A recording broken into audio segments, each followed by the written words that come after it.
again, it's I suppose for me trying to think about the relationship between food and Irish theatre, because we are in this space, the O'Donoghue Centre, which is a centre for theatre, drama and performance. Right. So in 1904, as W.B. Yeats launched the Abbey Theatre, he remarked, "So far as we can be certain of anything, we may be certain that Ireland, with her long national struggle, her old literature, her unbound folk imagination, will, in so far as her literature is national at all, be more like Norway than England or France." When I think about food now, I too look towards the Nordic countries, to Norway, Sweden, Finland and Denmark.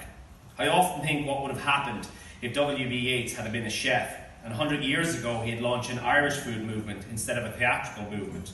What would Irish food be like now? Would we have chefs of the same calibre as Samuel Beckett, Marina Carr, Tom Murphy, Brian Field and Teresa Deevy? What if they had opened restaurants instead of writing plays? What would Irish food look like now? What would Irish food look like if J.M. Singh had opened a restaurant on the Aran Islands instead of writing the Playboy of the Western world? Or what if Enda Walsh, spurned on by the legacy of Irish chefs from Yeats to Beckett, you have to imagine they were chefs, opened a pop-up restaurant every year at the Galway Arts Festival and pushed Irish food forward to unknown places of theatricality and performance, devising food and menus that mess with people's minds? I joke, of course. But what if? What if we now have passed through 100 years of Irish food? Would we have 4 Nobel Food Laureates? Would we have centres for Irish food all over the world and restaurants in Asia named after the great chefs of the 20th century? We can only guess. I hope when we look back in 100 years' time, we will have learned again from the Nordics. 20 years ago, no one knew anything about food in the Nordic countries. No one. And now they rule the world, and they've inspired food movements from all the way from Ireland to Peru to Mexico and the USA. Ibsen's modernism inspired Yeats to begin a national theatre movement himself. He said that neither I nor my generation could escape him. But it was not only Yeats.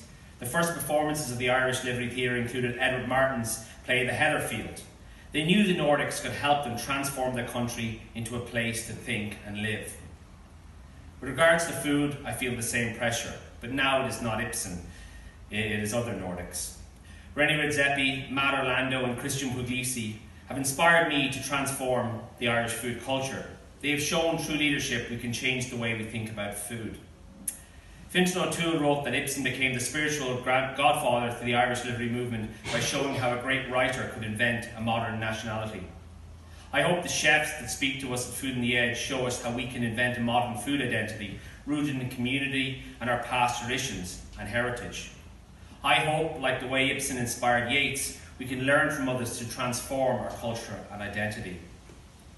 For Yeats, our Irish theatre could have never come into existence but for the theatre of Ibsen. Irish food cannot be transformed without learning from the Nordics. What they have done in less than 20 years is outstanding. They have transformed their nation into a gastronomic hub, one that the whole world knows about.